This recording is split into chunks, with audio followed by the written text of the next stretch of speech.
What's really behind the ghost lights of Colorado's Silver Cliff Cemetery? Tucked between rugged mountains, this lonely graveyard is home, allegedly, to ethereal, glowing orbs that dance among the headstones. The town of Silver Cliff sits in a high valley between Colorado's Sangre to Cristo mountains, rising like sawblades more than 14 feet, and the aptly named Wet Mountains, which top out around 12,000. It started out as a mining town in the late 1870s, and despite regular snow 8 months a year, chilly temps, and rugged terrain, a silver boom quickly made it the state's third largest town. By the early 1880s, more than 5,000 people called Silver Cliff home, including 3 miners who were walking home from a bachelor party one dark night. They opted for a shortcut through the town's cemetery, and as they walked past the graves, ghostly balls of blue and white light began to dance among the tombstones. That sure hurried them to town, where their story spread, getting muddled in the retelling. In some versions, it actually happened in the 1890s, or perhaps this was a second, similar incident. Sometimes a miner, trying to catch the lights with a knife, slices into his own raincoat.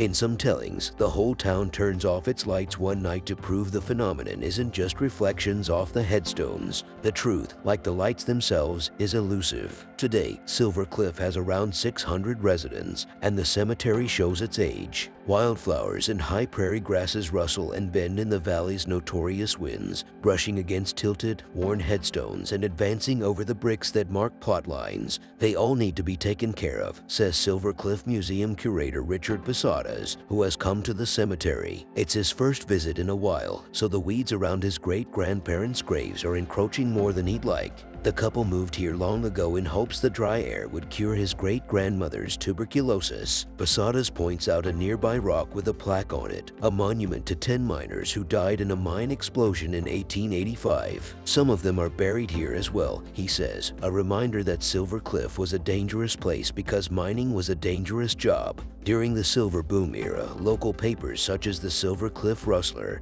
and Wet Mountain Tribune recorded miner deaths and mishaps, but there seems to be nothing from that time about the ghostly lights. Brian Bonner, founder of the investigative group Rocky Mountain Paranormal, says the first written mention he's found of them appears in the 1956 Wet Mountain Tribune article Silver Cliff Cemetery Ghosts Carrying Own Lights at Night. One evening last week, some of the younger set of the community were taking a nocturnal ride, reads the article. As they passed the cemetery, screams of terror came from the feminine occupants of the car as they beheld numerous eerie lights dancing among the tombstones. There's nothing in the 1956 article about the lights ever being seen before, suggesting the mid-century incident may have actually been the first sighting, embellished over the years with claims of drunken miners and slashed raincoats. We see that with most of the cases that we deal with, says Bonner, adding that his team is usually able to track it back to something as simple as a bunch of teenagers out, the boys trying to scare their girlfriends. The story reached national prominence in 1969 when National Geographic published a feature on Colorado. The article concluded with a trip to the Silver Cliff Cemetery, where dim, round spots of blue-white light glowed ethereally among the graves. Some believers today say National Geographic published an investigation into the lights. In reality, it's a few paragraphs in a piece that spans tens of pages. Given the way the truth has twisted over time like prairie grass in the wind, Bonner had his doubts about the lights. Nevertheless, his team went to investigate, camping at the cemetery with cameras to see what they could see. The first thing they noticed was the reflectivity of tombstones, which could be bouncing town's lights off their surfaces. When he visited, someone had also put up blue reflectors throughout the property. If you're way down the hill from there and hit one of those with any light whatsoever, they reflect really well, he says. He thinks that might explain the lights. Or, he says, it could be a phenomenon with the eerie name of the prisoner's cinema, when your eyes don't get stimulated by photons if, say, you work in a mine or walk home in a place that even today is considered a dark sky community. You sometimes hallucinate lights. When you're in that type of darkness, your eyes start messing with you, Bonner says. And then, of course, the mind being the terrible thing that it is, it starts messing with you. And then, of course, the mind being the terrible thing that it is, it starts messing with you. Bonner isn't saying the lights aren't real, and he's not saying they aren't ghosts. I can't prove a place is not haunted, he says. You can't prove a negative. Whatever they are, the Silver Cliff sightings of ghostly lights are not unique, says University of Manitoba's Christopher Rutkowski,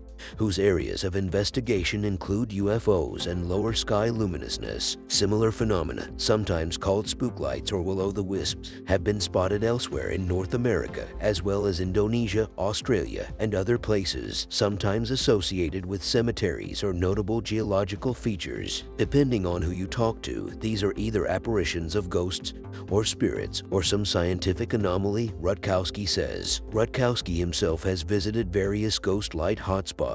He's found that the otherworldly lights are sometimes just car headlights, bending or reflecting weirdly, or trains in the distance. A few have involved gases, typically methane mixing with phosphine, that bubble out of swampy areas as organic matter decays. Other potential natural explanations include triboluminescence, which makes minerals glow when scraped or crushed. And sometimes, Rutkowski admits, people are just imagining things. There's a number of possible explanations, all of which are fascinating, says Rutkowski, but people are interpreting them in any way they want, depending on their beliefs. That is, after all, what people always do. In the case of cemetery lights like Silver Cliffs, people can interpret the glow as a connection with those who are gone. To have some hope that loved ones are still part of you and part of the landscape is a very powerful motivator, says Rutkowski. It motivates belief, and it motivates road trips. Today, out-of-towners still cruise the cemetery. They drive down, maybe get something to eat, some buy some land, says Posadas. We get a lot of free marketing. It's good in those ways. As the sun sets behind the Sangres, golden hour descends upon the cemetery. The world appears through a yellow lens that sharpens the edges of everything. Shadows of weeds and headstones grow long. Lights wink on in town, to the north. As it gets darker, the mountains disappear. The lights of homes and cars partway up their slopes appear to hover in the thin air. On Bonner's investigatory camping trip, he didn't see anything weird, and neither did his cameras. But he did feel a connection, and so he fronted the $100 to buy a plot for himself so that when he's no longer here, he can be here. Posadas hasn't witnessed any weird lights either and doesn't know anyone who has, but he's happy for the legend to persist. Silver Cliff is no longer a boomtown, but its past and present come together in its cemetery,